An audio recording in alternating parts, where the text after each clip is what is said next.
ನಾಳೆ ಆಗಸ್ಟ್ 14 ಶ್ರಾವಣ ಮಾಸದ ಮೊದಲ ಶುಕ್ರವಾರ ಮನೆಯಲ್ಲಿ ದೀಪಾರಾಧನೆ ಮಾಡುವಾಗ ಈ ಒಂದು ಚಿಕ್ಕ ಶ್ಲೋಕವನ್ನ ಹೇಳಿದರೆ 3 ಜನ್ಮಗಳವರೆಗೂ ಸಂಪತ್ತಿಗೆ ಕೊರತೆ ಬರುವುದಿಲ್ಲ, ಗಂಡ ಹೆಂಡತಿ ದೂರವಾಗುವುದಿಲ್ಲ, ಕುಟುಂಬ ಜೀವನದಲ್ಲಿ ಸುಖ ಶಾಂತಿ ನೆಮ್ಮದಿ ನೆಲೆಸಲು, ಹಣದ ಕಷ್ಟಗಳೆಲ್ಲ ದೂರವಾಗಲು ಈ ದಿನ ಯಾವ ವಿಶೇಷ ಶ್ಲೋಕವನ್ನ ಹೇಳಿಕೊಳ್ಳಬೇಕು, ಏಲಕ್ಕಿಯಿಂದ ಯಾವ ಕೆಲಸವನ್ನ ಮಾಡಬೇಕೆಂದು ಇವತ್ತಿನ ಈ ವಿಡಿಯೋದಲ್ಲಿ ಸಂಪೂರ್ಣವಾಗಿ ತಿಳಿಸಿಕೊಡ್ತೀವಿ. ಬನ್ನಿ. ಶ್ರಾವಣ ಮಾಸವೆಂದರೆ ಸಾಕ್ಷಾತ್ ಮಹಾಲಕ್ಷ್ಮೀ ದೇವಿಗೆ ಎಷ್ಟು ಪ್ರಿಯವಾದ ಮಾಸವಾಗಿದೆ. ಏಕೆಂದರೆ ವಿಷ್ಣು ದೇವರ ಜನ್ಮ ನಕ್ಷತ್ರ ಶ್ರವಣ ನಕ್ಷತ್ರ, ತನ್ನ ಪತಿಯ ಜನ್ಮ ನಕ್ಷತ್ರ ಇರುವ ಮಾಸವಾಗಿರುವುದರಿಂದ ಮಹಾಲಕ್ಷ್ಮೀ ದೇವಿಗೆ ಅತ್ಯಂತ ಪ್ರಿಯವಾದ ಮಾಸ ಶ್ರಾವಣ ಮಾಸವಾಗಿದೆ. ಶ್ರಾವಣ ಮಾಸದ ಗುರುವಾರ, ಶುಕ್ರವಾರ, ಶನಿವಾರಗಳಂದು ವಿಷ್ಣು ದೇವರ ಜೊತೆ ಮಹಾಲಕ್ಷ್ಮೀ ದೇವಿಯನ್ನ ಪೂಜಿಸಿದರೆ ಸಕಲ ಐಶ್ವರ್ಯಗಳು ಪ್ರಾಪ್ತಿಯಾಗುತ್ತದೆ. ಶ್ರಾವಣದ ಮಂಗಳವಾರ ಮಂಗಳಗೌರಿ ವ್ರತವನ್ನ ಆಚರಿಸಿದರೆ ಸಕಲ ಸಂಪದಗಳ ಜೊತೆ ಸುಮಂಗಲಿತತ್ವ ಬುದ್ಧಿಯಾಗುತ್ತದೆ.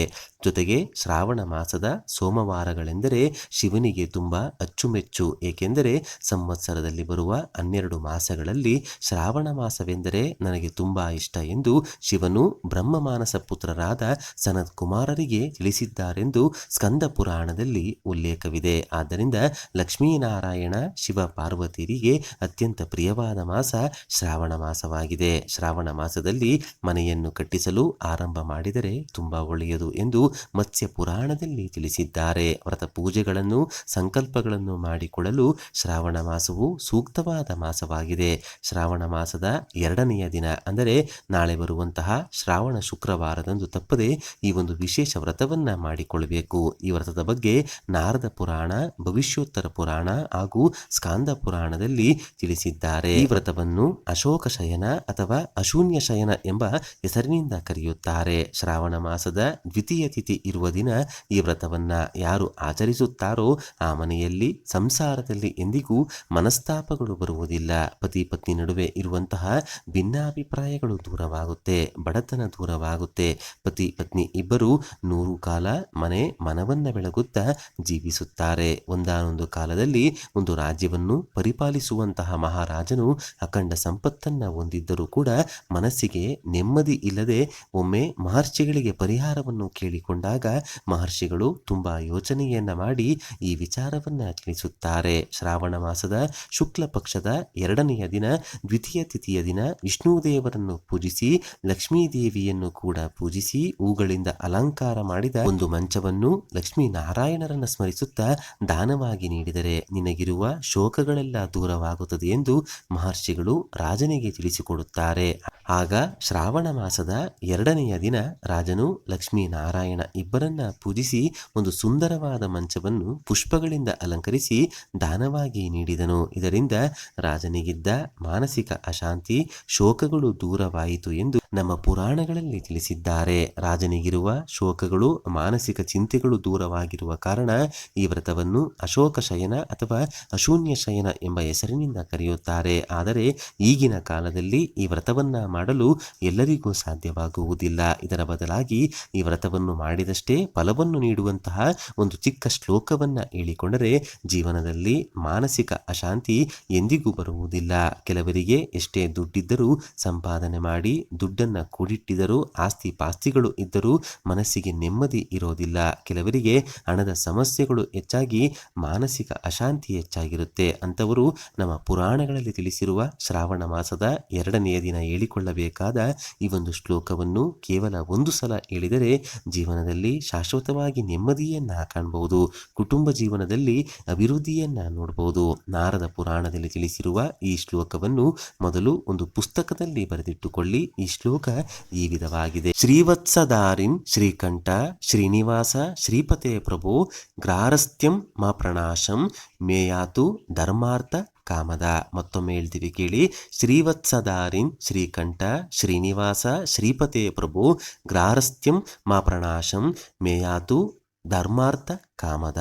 ಶ್ರಾವಣ ಮಾಸದ 2ನೆಯ ದಿನ ಮನೆಯಲ್ಲಿ ದೀಪಾರಾಧನೆ ಮಾಡಬೇಕಾದರೆ ಈ ವಿಶೇಷ ಶ್ಲೋಕವನ್ನು ಸಾಧ್ಯವಾದಷ್ಟು ಬಾರಿ ಹೇಳಿಕೊಂಡು ಲಕ್ಷ್ಮೀ ನಾರಾಯಣ ಇಬ್ಬರನ್ನ ಸ್ಮರಿಸಿದರೆ ಕುಟುಂಬ ಜೀವನ 3 ಜನ್ಮಗಳ ಕಾಲ ಸುಖವಾಗಿರುತ್ತದೆ. ಈ ಶ್ಲೋಕವನ್ನು ಹೇಳಿಕೊಳ್ಳುವಂತಹ ಸ್ತ್ರೀಯರಿಗೆ 3 ಜನ್ಮಗಳ ಕಾಲ ಗಂಡನು ದೂರವಾಗುವುದಿಲ್ಲ.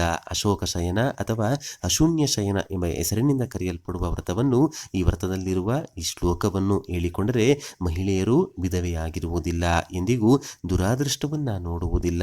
ಈ ಶ್ಲೋಕವನ್ನು ಹೇಳಿಕೊಳ್ಳುವಂತಹ ಪುರುಷನು 3 ಜನ್ಮಗಳ ಕಾಲ ತನ್ನ ಗೃಹಸ್ಥ ಜೀವನವನ್ನ ಕಳೆದುಕೊಳ್ಳುವುದಿಲ್ಲ. 3 ಜನ್ಮಗಳ ಕಾಲ ಸಂಪತ್ತಿಗೆ ಕೊರತೆಯನ್ನ ನೋಡುವುದಿಲ್ಲ. ಗಂಡ ಹೆಂಡತಿಯರನ್ನು ಒಂದು ಮಾಡುವ ವ್ರತ ಇದಾಗಿದೆ. ಸಾಕ್ಷಾತ್ ಶ್ರೀ ಮಹಾವಿಷ್ಣು ದೇವರು ಕ್ಷೀರಸಾಗರದಲ್ಲಿ ಲಕ್ಷ್ಮೀದೇವಿಯೊಂದಿಗೆ ಮಲಗಿದಾಗ ಈ ವ್ರತವನ್ನು ಆಚರಿಸಲಾಗುತ್ತದೆ. ಈ ಶ್ಲೋಕವನ್ನ ಹೇಳಲಾಗುತ್ತದೆ. ಶ್ರಾವಣ ಮಾಸದ 2ನೆಯ ದಿನ ಲಕ್ಷ್ಮೀದೇವಿಯ ಜೊತೆ ವಿಷ್ಣುವನ್ನ ಪೂಜಿಸಬೇಕು. ಲಕ್ಷ್ಮೀನಾರಾಯಣರಿಗೆ ಕೈ ಮುಗಿಯುತ್ತಾ ಧರ್ಮ, ಅರ್ಥ ಮತ್ತು ಕಾಮಕ್ಕೆ ಮೀಸಲಾಗಿರುವ ನನ್ನ ಗೃಹಸ್ಥ ಜೀವನ ನಾಶವಾಗದಿರಲಿ, ಮನಸ್ಸಿಗೆ ನೆಮ್ಮದಿ, ಸಂಪತ್ತು ಈ ವ್ರತದಿಂದ ನನಗೆ ಪ್ರಾಪ್ತಿಯಾಗಲಿ, ಜನ್ಮ ಜನ್ಮಗಳಲ್ಲಿಯೂ ನನ್ನ ಕುಟುಂಬ ಜೀವನ ಚೆನ್ನಾಗಿರಲಿ ಎಂದು ಈ ಶ್ಲೋಕವನ್ನ ಹೇಳುತ್ತಾ ಬೇಡಿಕೊಳ್ಳಬೇಕು. ಈಗ ತಿಳಿಸಿರುವ ಶ್ಲೋಕದ ಅರ್ಥವೇನು ಅಂತ ತಿಳಿಯುವುದಾದರೆ, ಶ್ರೀವತ್ಸಧಾರಿನ್ ಶ್ರೀ ಮಹಾವಿಷ್ಣು ದೇವರಿಗೆ ವಕ್ಷಸ್ಥಳದಲ್ಲಿ ಅಂದರೆ ಎದೆಯ ಭಾಗದಲ್ಲಿ ಒಂದು ದೊಡ್ಡ ಹುಟ್ಟುಮಚ್ಚೆ ಇದೆ. ಆ ಹುಟ್ಟುಮಚ್ಚೆಯ ಹೆಸರು ಶ್ರೀವತ್ಸ. ವಕ್ಷಸ್ಥಳದಲ್ಲಿ ಶ್ರೀವತ್ಸ ಎಂಬ ಹೆಸರಿನ ಹುಟ್ಟುಮಚ್ಚೆಯನ್ನ ಹೊಂದಿರುವ ಮಹಾವಿಷ್ಣು ದೇವರೇ ನಿಮಗೆ ನಮಸ್ಕಾರ. ಶ್ರೀಕಂಠ ಅಂದರೆ ಲಕ್ಷ್ಮೀದೇವಿಯನ್ನು ಅಥವಾ ಲಕ್ಷ್ಮೀದೇವಿಯ ಅಂಶವನ್ನು ಕಂಠದಲ್ಲಿಯೇ ಹೊಂದಿರುವವನೇ. ಶ್ರೀನಿವಾಸ ಅಂದರೆ ಶ್ರೀ ಎಂದರೆ ಲಕ್ಷ್ಮಿ, ನಿವಾಸ ಎಂದರೆ ವಾಸ. ಸದಾ ಲಕ್ಷ್ಮೀದೇವಿಯನ್ನು ತನ್ನ ಹೃದಯ ಭಾಗದಲ್ಲಿ ಇಟ್ಟುಕೊಂಡಿರುವವನೇ ಶ್ರೀಪತೆ. ಶ್ರೀ ಎಂದರೆ ಲಕ್ಷ್ಮಿ, ಪತ ಎಂದರೆ ಪತಿ. ಲಕ್ಷ್ಮೀದೇವಿಯ ಪತಿಯೇ ಗ್ರಾರಸ್ಥ್ಯಂ ಅಂದರೆ ಗೃಹಸ್ಥ ಜೀವನ. ಮಾ ಪ್ರಣಾಶಂ ನಾನು ನಾಶವಾಗುವುದು, ಮೇಯಾತು ಆಗಬಾರದು. 2ನೇ ಸಾಲಿನ ಅರ್ಥವೇನೆಂದರೆ ನನ್ನ ಗೃಹಸ್ಥ ಜೀವನ ನಾಶವಾಗದಂತೆ ಕಾಪಾಡು ಎನ್ನುವುದಾಗಿದೆ.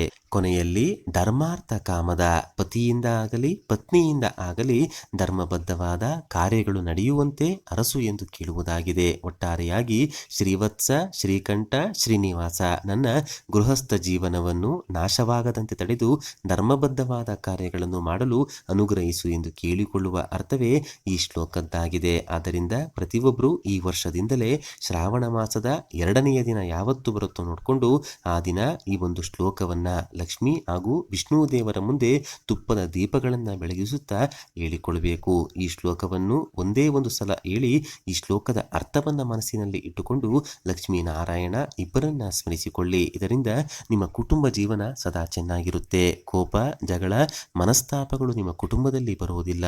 3 ಜನ್ಮಗಳಲ್ಲಿಯೂ ಕುಟುಂಬ ಜೀವನ ಚೆನ್ನಾಗಿರುವುದರ ಜೊತೆಗೆ ಸಂಪತ್ತು ಪ್ರಾಪ್ತಿಯಾಗುತ್ತೆ. ತುಂಬಾ ಶಕ್ತಿಶಾಲಿಯಾದ ಶ್ಲೋಕ ಇದಾಗಿದ್ದು ಅಶೂನ್ಯ ಶಯನ ಅಥವಾ ಅಶೋಕ ಶಯನ ವ್ರತವನ್ನ ಮಾಡಲು ಸಾಧ್ಯವಾಗದಿದ್ದವರು ಈ ಶ್ಲೋಕವನ್ನ ತಪ್ಪದೆ ಹೇಳಿಕೊಳ್ಳಬಹುದು. ಇನ್ನು ಕೊನೆಯದಾಗಿ ಶ್ರಾವಣ ಮಾಸದ ಶುಕ್ರವಾರದ ದಿನ ಯಾವ ಕೆಲಸಗಳನ್ನ ಮಾಡಿದರೆ ಮಹಾಲಕ್ಷ್ಮೀ ದೇವಿಯ ಕೃಪೆಯಿಂದ ಅದೃಷ್ಟ, ಐಶ್ವರ್ಯ ಪ್ರಾಪ್ತಿಯಾಗುತ್ತೆ ಅಂತ ತಿಳಿಯೋದಾದರೆ, ಶ್ರಾವಣ ಮಾಸದ ಶುಕ್ರವಾರಗಳಂದು ಮಹಾಲಕ್ಷ್ಮೀ ದೇವಿಯನ್ನ ಪೂಜಿಸಿ ಮನೆಗೆ ಮುತ್ತೈದೆಯರನ್ನ ಕರೆಸಿ ಅರಿಶಿನ ಕುಂಕುಮದ ಬಳೆಗಳನ್ನ ಕೊಟ್ಟು ಅವರ ಆಶೀರ್ವಾದವನ್ನ ಪಡೆದರೆ ನಿಮ್ಮ ಪೂಜೆಯ ಫಲ ಮತ್ತಷ್ಟು ದ್ವಿಗುಣವಾಗುತ್ತೆ. ಮುತ್ತೈದೆಯರಿಗೆ ತಾಂಬೂಲವನ್ನ ಕೊಡಬೇಕಾದ್ರೆ 1 ರೂಪಾಯಿ ನಾಣ್ಯವನ್ನ ಇಟ್ಟು ತಪ್ಪದೆ ಕೊಡಿ. ಶ್ರಾವಣ ಶುಕ್ರವಾರಗಳಂದು ನಿಮ್ಮ ಮನೆಯಲ್ಲಿ ಹಾಲನ್ನು ಉಕ್ಕಿಸಬೇಕು. ಶ್ರಾವಣ ಶುಕ್ರವಾರದಲ್ಲಿ ಮನೆಯಲ್ಲಿ ಹಾಲು ಉಕ್ಕಿಸಿದರೆ ತೀರದ ಕಷ್ಟಗಳು ಕೂಡ ತೀರಿ ವಿವಿಧ ಸೌಭಾಗ್ಯಗಳು ಪ್ರಾಪ್ತಿಯಾಗುತ್ತೆ. ಆದ್ದರಿಂದ ಹಾಲನ್ನು ಉಕ್ಕಿಸಿ ಪರಮಾನ್ನವನ್ನ ನೈವೇದ್ಯವಾಗಿ ಮಾಡಿ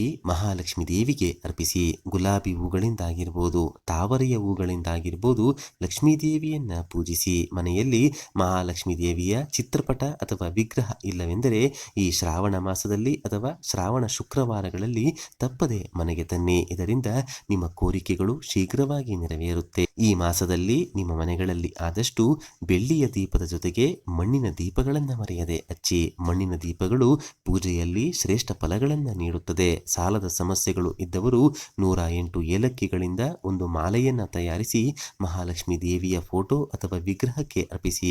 ಇದರಿಂದ ಆಕಸ್ಮಿಕ ಧನಲಾಭದ ಜೊತೆಗೆ ನೀವು ಕೇಳಿಕೊಳ್ಳದೆ ಹಣಕಾಸಿನ ಕಷ್ಟಗಳು ಕ್ರಮೇಣವಾಗಿ ತೀರುತ್ತಾ ಬರುತ್ತದೆ. ನೋಡಿದ್ರಲ್ಲ, ಶ್ರಾವಣ ಮಾಸದ 2ನೆಯ ದಿನ, ಅದರಲ್ಲೂ ಶ್ರಾವಣ ಶುಕ್ರವಾರದಂದು ಯಾವ ರೀತಿಯಾಗಿ ಮನೆಯಲ್ಲಿ ಲಕ್ಷ್ಮೀನಾರಾಯಣರನ್ನ ಬೇಡಿಕೊಳ್ಳಬೇಕಂತ ಇವತ್ತಿನ ಈ ವಿಡಿಯೋದಲ್ಲಿ ತಿಳಿಸ್ಕೊಟ್ಟಿದ್ದೀವಿ. ಈ ಮಾಹಿತಿ ನಿಮಗೆ ಇಷ್ಟವಾದರೆ ತಪ್ಪದೆ ಜೈ ವಿಷ್ಣು ಜೈ ಮಹಾಲಕ್ಷ್ಮಿ ಅಂತ ಬರೆದು ಈ ವಿಡಿಯೋಗೆ ಒಂದು ಲೈಕ್ ಕೊಟ್ಟು ಪ್ರತಿಯೊಬ್ಬರಿಗೂ ಈ ವಿಡಿಯೋನ ಶೇರ್ ಮಾಡಿ. ಮುಂದಿನ ಬಾರಿ ಮತ್ತೊಂದು ವಿಶೇಷ ದೈವ ಮಾಹಿತಿಯೊಂದಿಗೆ ಭೇಟಿಯಾಗೋಣ. ಧನ್ಯವಾದ ಸ್ನೇಹಿತರೆ.